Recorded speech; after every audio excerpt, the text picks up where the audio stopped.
When you open Camtasia, the easiest way to make a video is press New Recording. After you've pressed New Recording, then a bar will open that has all of your recording tools. From there, you can choose if you would like to record your screen, record your camera, record your headset or your audio, and record your system audio, which is the sounds that are actually on the screen itself. Then hit record. It will give you a countdown, and your recording has then begun. And then you can start your video.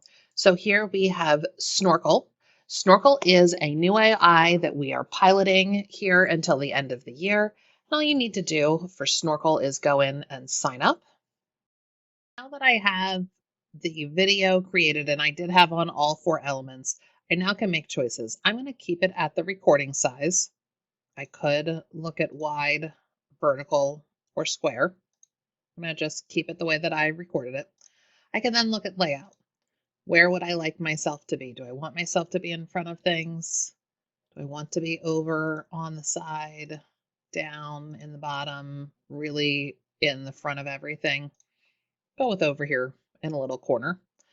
So those layouts are possibilities.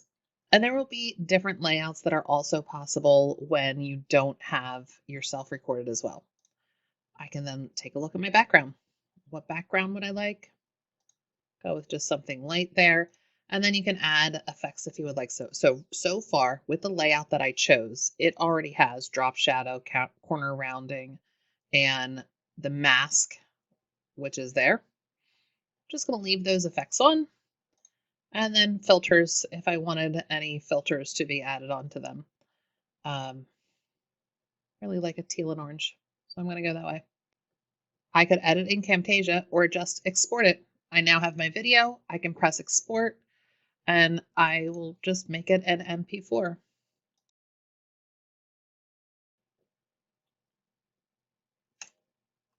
And that's it. I've made a video.